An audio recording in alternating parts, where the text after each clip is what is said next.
Nakatayo ka na ba sa gitna ng katahimikan ng gabi?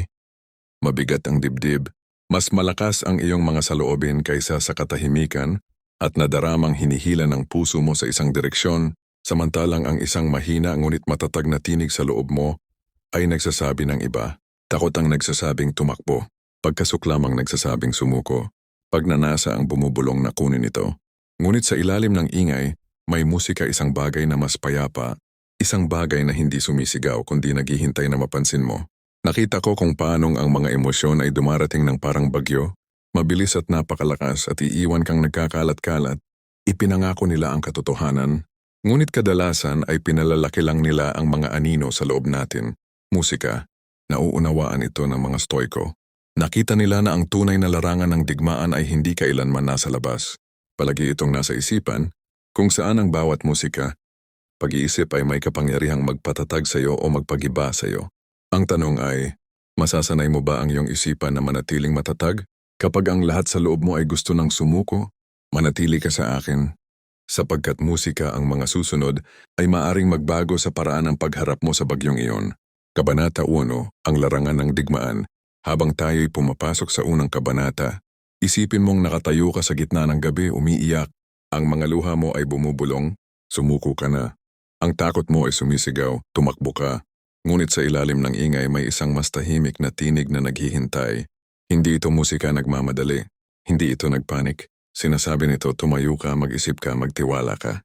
Ang tinig na iyon ay hindi malakas, ngunit ito ay matatag. At sa katahimikan ng iyong isipan, hinihiling nito sa iyo na magpasya kung aling Panginoon ang iyong susundin. Ang kaguluhan ng damdamin o ang kaliwanagan musika ng pag-iisip. Ngayon higit kailanman, tayo ay hinuhubog ng ating nararamdaman kaysa sa ating nalalaman. Musika, ang isang pabayang pag-scroll sa iyong telepono ay nagiging bagyo sa iyong dibdib. Inihahambing mo ang iyong buhay sa mga ilusyon sa isang screen at ang kapayapaan ay nadudulas sa iyong mga daliri. Nararamdaman mong napapalibutan ka at tinatawag mo itong katotohanan. Nararamdaman mong hindi ka karapat-dapat at ipinapalagay mong iyon ang totoo mong pagkatao. Ngunit sandali at itanong mo, paano kung nagsisinungaling sa iyo ang iyong mga emosyon? Musika. Paano kang ang tunay na bagyo ay wala sa labas, kundi nagwawala sa loob ng iyong sariling isipan? Madalas pag-usapan ng mga Stoiko ang larangang ito ng digmaan. Araw-araw ay ipinapaalala ni Marcus Aurelius sa kanyang sarili, may kapangyarihan ka sa iyong isipan, hindi sa mga pangyayari sa labas.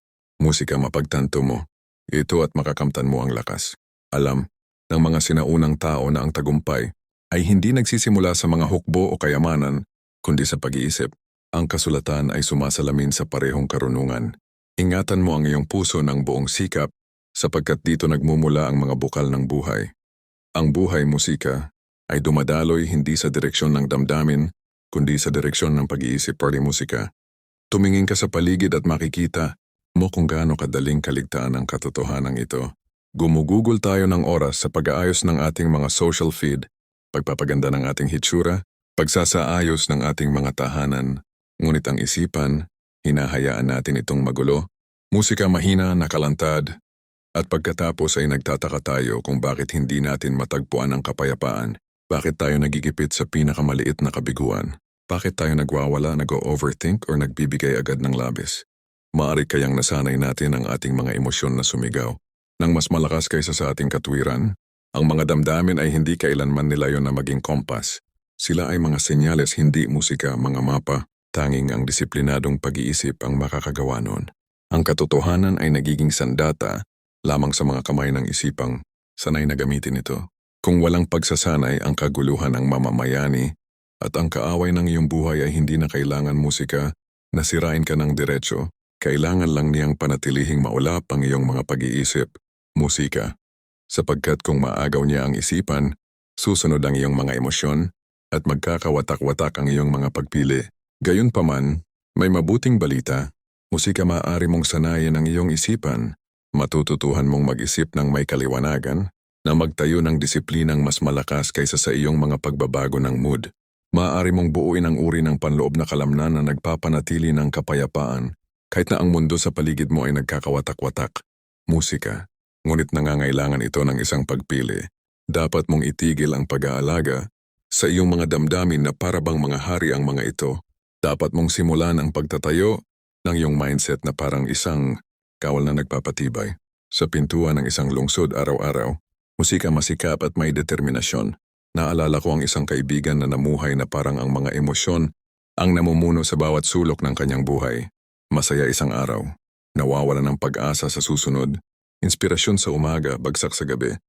Musika rin maganda ang kanyang pananamit, mahusay magsalita, mukhang malakas, ngunit ang kuta sa loob ay walang bantay.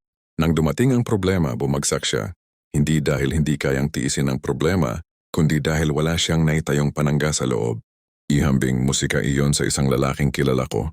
Tahimik, matatag, madalas musika hindi napapansin. Nagsanay siya sa disiplina ng pag-iisip. Nang dumating ang mga insulto, hindi siya gumuho. Nang dumating ang mga kabiguan, hindi siya umatras.